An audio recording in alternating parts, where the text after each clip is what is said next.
Dear students, welcome to all of you for online classes. So I will start with the solution chapter.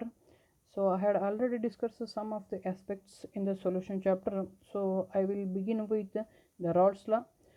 Raoult's law states that at a given temperature for a solution of volatile liquids, the partial pressure of each component in a solution is equal to the product of vapor pressure of pure component and its mole fraction. Consider a solution containing two volatile components A and B with mole fraction Chi A and Chi B respectively. Suppose at a particular temperature their partial pressures are PA and PB and vapor pressure in a pure state are PA0 and PB0. Thus, according to Raoult's law, for component A, PA is directly proportional to Chi A, or PA is equal to PA0 into Chi A. Similarly, for component B, PB is directly proportional to Chi B, or PB is equal to PB0 into Chi B. Dear students, ಯಾವುದೇ ಒಂದು liquid solution ತೆಗೆದುಕೊಂಡಾಗ ಅದರಲ್ಲಿ ಎರಡೂ component liquid ಆಗಿರ್ತಾವೆ. ಆ ಲಿಕ್ವಿಡ್ಗಳಿಗೆ ತಮ್ಮದೇ ಆದಂತಹ partial pressure ಮತ್ತು ವೇಪರ್ ಪ್ರೆಷರ್ಗಳು ಇರ್ತಾವೆ. ಸೊ ಈಚ್ ಕಾಂಪೋನೆಂಟ್ ಅಂದರೆ ಸೊಲ್ಯೂಷನ್ ಇರ್ತಕ್ಕಂಥ ಯಾವುದೇ ಒಂದು ಲಿಕ್ವಿಡ್ದು ಪಾರ್ಷಿಯಲ್ ಪ್ರೆಷರು ಎದಕ್ಕೆ ಈಕ್ವಲ್ ಇರುತ್ತಪ್ಪ ಅಂದ್ರೆ ಅದರದ್ದು ವೇಪರ್ ಪ್ರೆಷರ್ ಪ್ಯೂರ್ ಕಾಂಪೋನೆಂಟ್ ಒಳಗಿರ್ತಕ್ಕಂಥ ವೇಪರ್ ಪ್ರೆಷರು ಮತ್ತು ಅದರದ್ದು ಮೋಲ್ ಫ್ರ್ಯಾಕ್ಷನ್ ಎರಡೂ ಥರ ಪ್ರಾಡಕ್ಟಿಗೆ ಈಕ್ವಲ್ ಆಗಿರ್ತದೆ ಅಂತೇಳಿ Raoult's law ಹೇಳುತ್ತೆ. So according to Raoult's law, PA is directly proportional to Chi A or PA is equal to PA0 into Chi A. ಅಂದರೆ ಯಾವುದೋ ಒಂದು ಕಾಂಪೋನೆಂಟನ್ನು ತೆಗೆದುಕೊಂಡಾಗ ನಾವು ಆ ಕಾಂಪೋನೆಂಟದ್ದು ಪಾರ್ಷಿಯಲ್ ಪ್ರೆಷರು ಎದಕ್ಕೆ ಈಕ್ವಲ್ ಇರುತ್ತೆ ಅಂದರೆ product of mole fraction and its vapour pressure in the pure component ಅದಕ್ಕೆ ಈಕ್ವಲ್ ಇರುತ್ತೆ. So according to Raoult's law, PA is equal to Chi A into PA0 and PB is equal to Chi B into PB0. According to Dalton's law of partial pressure, Dalton's law of partial pressure ಏನು ಹೇಳುತ್ತೆ ಅಂದರೆ the total pressure of the solution is equal to sum of partial pressures of the components. ಯಾವುದೇ ಒಂದು ಸೊಲ್ಯೂಷನ್ನ ತೆಗೆದುಕೊಂಡಾಗ ಅದರದ್ದು pressure ಎದಕ್ಕೆ equal ಇರುತ್ತೆ ಅಂದರೆ ಅದರಲ್ಲಿರ್ತಕ್ಕಂಥ ಕಾಂಪೋನೆಂಟ್ಸ್ಗಳ ಪಾರ್ಷಿಯಲ್ ಪ್ರೆಷರ್ಗೆ ಈಕ್ವಲ್ ಇರುತ್ತೆ. If you take a binary solution means it contains only two components, then P is equal to PA plus PB, where P is the vapor pressure of the solution and the values of and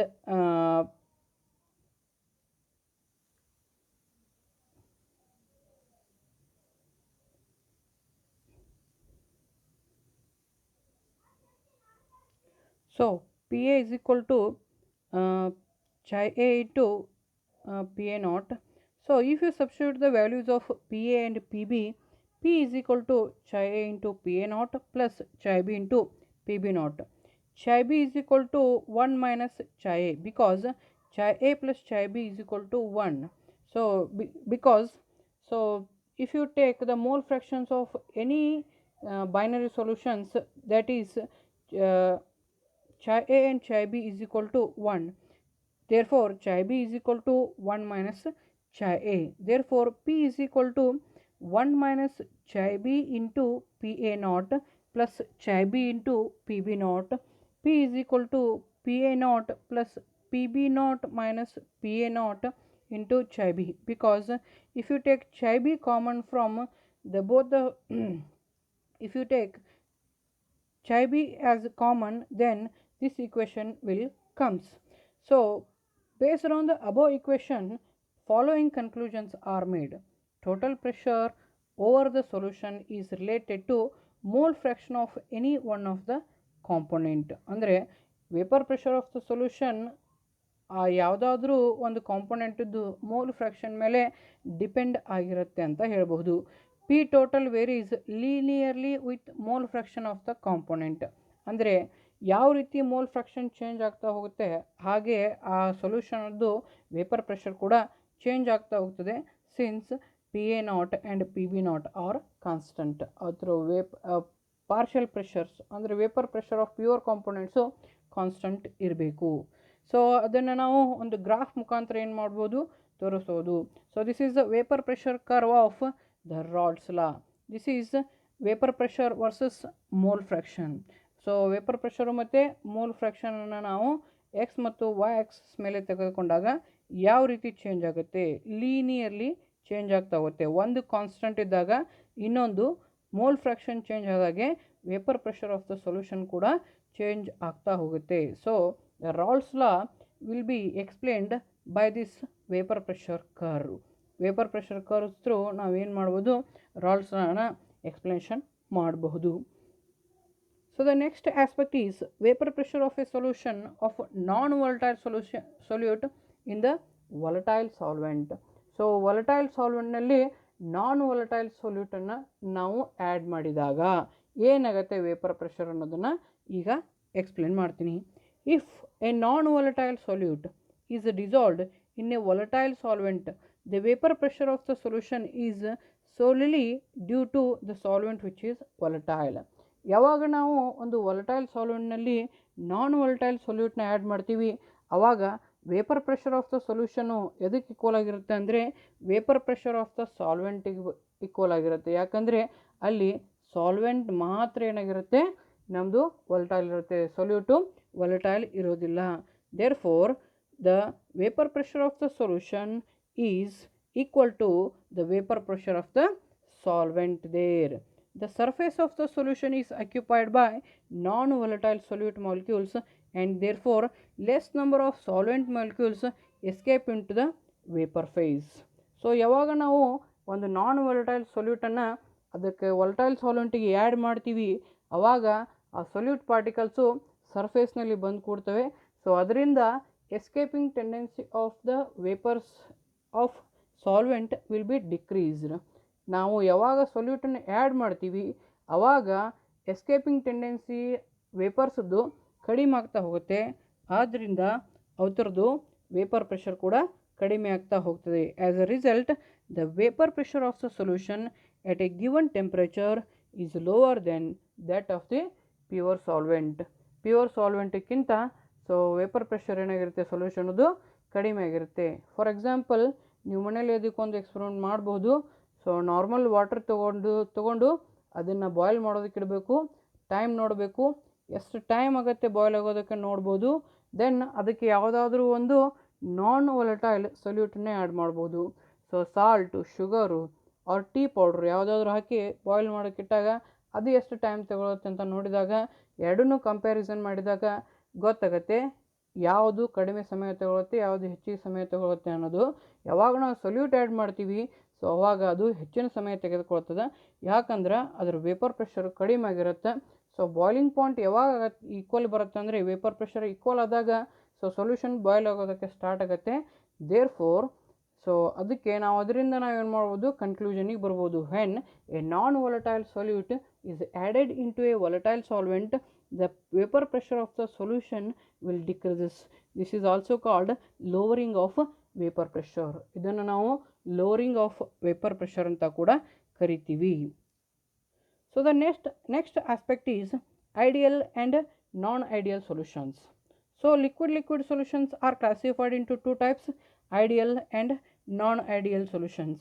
So this is based on the Raoult's law. Raoult's law ನ ಆಧಾರವಾಗಿ ಇಟ್ಟುಕೊಂಡು liquid ಸೊಲ್ಯೂಷನ್ಸ್ನ ಎರಡು ರೀತಿ classification ಮಾಡ್ಬೋದು. ಒಂದು ideal solution, ಇನ್ನೊಂದು non ideal solution. So ideal solutions which obeys the Raoult's law at all the concentration and temperature they are called ideal solutions. ಯಾವ ಸೊಲ್ಯೂಷನ್ಗಳು ರಾಲ್ಟ್ಸ್ ಲಾನ ಎಲ್ಲ ಕಾನ್ಸಂಟ್ರೇಷನಲ್ಲೂ ಹಾಗೂ ಟೆಂಪ್ರೇಚರ್ನಲ್ಲೂ ಒಬೆ ಮಾಡ್ತಾವಲ್ಲ ಅಂಥ ಸೊಲ್ಯೂಷನಿಗೆ ಐಡಿಯಲ್ ಸೊಲ್ಯೂಷನ್ಸ್ ಅಂತ ಕರಿತೀವಿ. ಸೊ ಐಡಿಯಲ್ ಸೊಲ್ಯೂಷನ್ನದು ಕ್ಯಾರೆಕ್ಟರ್ಸ್ ಯಾವ ರೀತಿ ಇರ್ತವೆ? The characteristics of ideal solution: the force of attraction between the molecules in the pure state of component is same as the force of attraction in the solution. So ಏನಪ್ಪ ಅಂದರೆ so pure ಸಾಲ್ವೆಂಟ್ನಲ್ಲಿ ಯಾವ ರೀತಿ molecules ಮಧ್ಯೆ force of interaction ಇರ್ತದೆ, so ಅದೇ ರೀತಿ ಸೊಲ್ಯೂಷನ್ನಲ್ಲಿ ಕೂಡ ಏನಿರ್ತದೆ ಫೋರ್ಸ್ ಆಫ್ ಇಂಟ್ರ್ಯಾಕ್ಷನ್ಸ್ ಇರ್ತದೆ.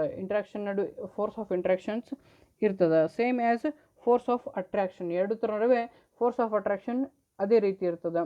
ಸೊ ಫಾರ್ ಎಕ್ಸಾಂಪಲ್ ಈಗ ವಾಟರ್ ಮಾಲಿಕ್ಯೂಲ್ ತೊಗೊಂಡ್ರೆ ಒಂದು ವಾಟರ್ ಮಾಲಿಕ್ಯೂಲು ಇನ್ನೊಂದು ವಾಟರ್ ಮಾಲಿಕ್ಯೂಲ್ ಜೊತೆ ಫೋರ್ಸ್ ಆಫ್ ಅಟ್ರಾಕ್ಷನ್ ಇರುತ್ತೆ. ಸೊ ಇಥನಾಲ್ ತೊಗೊಂಡಾಗ ಇಥನಾಲ್ ಇನ್ನೊಂದು ಮಾಲಿಕ್ಯೂಲ್ ಜೊತೆ ಏನಿರುತ್ತೆ ಅಂದರೆ ಫೋರ್ಸ್ ಆಫ್ ಅಟ್ರಾಕ್ಷನ್ ಎರಡೂ ಸೇಮ್ ಇರುತ್ತೆ. ಸೊ ನಾವು ಎರಡನ್ನೂ ಮಿಕ್ಸ್ ಮಾಡಿದಾಗ ವಾಟ್ರು ಮತ್ತು ಆಲ್ಕೋಹಾಲ್ ಎರಡೂದ್ರ ನಡುವೆ ಕೂಡ, ಸೊ ಇಥನಾಲ್ ಎರಡೂದ್ರ ನಡುವೆ ಕೂಡ ಏನಾಗಿರುತ್ತೆ ಅಂದರೆ ಫೋರ್ಸ್ ಆಫ್ ಅಟ್ರಾಕ್ಷನ್ ಸೇಮ್ ಇರುತ್ತೆ. So therefore the force of attraction between the molecules in the pure state of components is the same as the force of attraction in the solution. Second character is there is no change in the volume of mixing the two components, that is V mix is equal to 0. ನೀವು ಯಾವುದೇ ಬೆಂಜಿನ್ನು ಮತ್ತು toluene ತೆಗೆದುಕೊಂಡು benzene 10 ml toluene 10 ml ಎರಡೂ mix ಮಾಡಿದಾಗ ನಮಗೆ mixture ಎಷ್ಟು ಬರುತ್ತೆಪ್ಪ ಅಂದರೆ 20 ml ಬರುತ್ತೆ. There is no change in the volume because it is an ideal solution. So ideal solution ಆದರೆ ಸೊ ಅಲ್ಲಿ ಯಾವುದೇ ರೀತಿಯಂಥ ವಾಲ್ಯೂಮ್ ಚೇಂಜಸ್ಸು ಆಗೋದಿಲ್ಲ. So there is no change in heat on mixing the two components, that is H mix is equal to 0. So ನೀವು ಯಾವುದೇ ಎರಡು ಕಾಂಪೊನೆಂಟ್ಸನ್ನು ಸೇರಿಸಿದಾಗ ಅಲ್ಲಿ ಅಬ್ಸಾರ್ಪ್ಷನ್ ಆಫ್ ಹೀಟು ಅಥವಾ ಲಿಬರೇಷನ್ ಆಫ್ ಹೀಟು ಆಗಲಿಲ್ಲ. ಸೊ ಅಂದರೆ ಅದು ಏನಾಗಿರುತ್ತೆ ಅಂದರೆ ಐಡಿಯಲ್ ಸೊಲ್ಯೂಷನ್ ಆಗಿರುತ್ತೆ. So therefore there is no change in heat on mixing the two components, that is H mix is equal to 0. For example, benzene and toluene, ethyl bromide and ethyl iodide, bromobenzene and iodobenzene, N-hexane, N-heptane and all the dilute solutions. So dilute ಸೊಲ್ಯೂಷನ್ಸ್ನ ತೆಗೆದುಕೊಂಡಾಗ so ಅಲ್ಲಿ ಯಾವುದೇ ರೀತಿಯಂಥ heat liberate ಆಗಲ್ಲ, ಯಾವುದೇ ರೀತಿಯಂಥ volume change ಆಗಲ್ಲ. Force of attraction pure ಕಾಂಪೋನೆಂಟ್ನಲ್ಲಿ ಯಾವ ರೀತಿ ಇರುತ್ತೆ ಅದೇ ರೀತಿ ಸೊಲ್ಯೂಷನಲ್ಲೂ ಇರುತ್ತೆ. Therefore so these are the characteristics of ideal solutions. So another type of solutions are non-ideal solution. The solution which do not obey the Raoult's law at the concentrations, all the concentrations and all the temperatures, they are called as non-ideal solutions. So ಯಾವ ರಾಲ್ಟ್ಸ್ ಲಾನ ಒಬೇ ಮಾಡೋದಿಲ್ಲ, so ಅವನ್ನ ನಾವು ನಾನ್ ideal solutions ಅಂತ ಕರಿತೀವಿ. So the characteristics of non ideal solutions are the interaction between individual components are different in the solution. So individual ಕಾಂಪೊನೆಂಟ್ನಲ್ಲಿ ಇರ್ತಕ್ಕಂಥ force of attraction so ಸೊಲ್ಯೂಷನ್ನಲ್ಲಿ ಇರೋದಿಲ್ಲ. There is change in volume on mixing the two components, that is V mix is not is equal to 0. For example ನಾವು HCl ಮತ್ತು H2 ಎರಡೂ ಸೇರಿಸಿದಾಗ ಅಲ್ಲೇನಾಗುತ್ತೆ, ನಾವು 10 ml HCl 10 ml water ತೊಗೊಂಡು ಸೇರಿಸಿದಾಗ ಅದು ಎಕ್ಸಾಕ್ಟ್ 20 ml ಬರೋದಿಲ್ಲ. So it may be 19.5, it may be 18.5 ಈ ರೀತಿ ಬರುತ್ತೆ. ಯಾಕಂದರೆ ಅಲ್ಲಿ ಹೀಟ್ ಲಿಬರೇಟ್ ಆಗುತ್ತೆ. ಹೀಟ್ ಲಿಬರೇಟ್ ಆಗೋದ್ರಿಂದ ಸೊ ಅಲ್ಲಿ ವಾಲ್ಯೂಮ್ ಕಡಿಮೆ ಬರುತ್ತೆ. Therefore there is a change in volume on mixing the two components, that is V mix is not equal to 0, and there is change in heat on mixing the two components, that is H mix is not is equal to 0. So ನಾವು already ಲ್ಯಾಬ್ನಲ್ಲಿ ನೋಡಿರ್ಬೋದು, HCl ಮತ್ತು ವಾಟರ್ನ ಎರಡನ್ನೂ ಸೇರಿಸಿದಾಗ ಹೊರಗಡೆ ಏನು ಬರ್ತಾ ಇರುತ್ತೆ, heat ಬರ್ತಾ ಇರ್ತದೆ. ಸೊ ಹೀಟು ಲಿಬರೇಟ್ ಆಗುತ್ತೆ. So there is change in heat on mixing the two components, that is H mix is not is equal to 0. So the example for non-ideal solutions are HCl and water, HNO3 and water, ethyl alcohol and cyclohexane. So finally, so I am giving you the differences between ideal solutions and non-ideal solution. The first point is ideal solution obeys the Raoult's law, non-ideal solution do not obey the Raoult's law. The second point, ideal solution, there is change in enthalpy that takes place during the formation of the solution, that is delta H mix is equal to 0. So for non-ideal solution there is no change in enthalpy that takes place during the formation of the solution, delta X mix is not is equal to 0.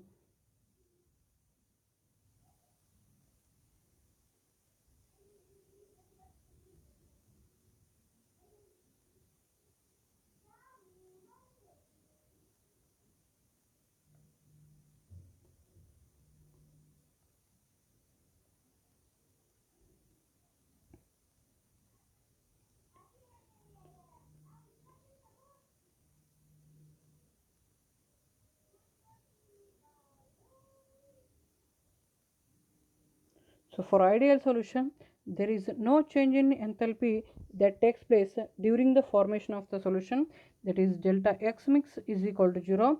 So for non-ideal solution, there is a change in enthalpy that takes place during the formation of the solution, that is delta H mix is not equal to 0.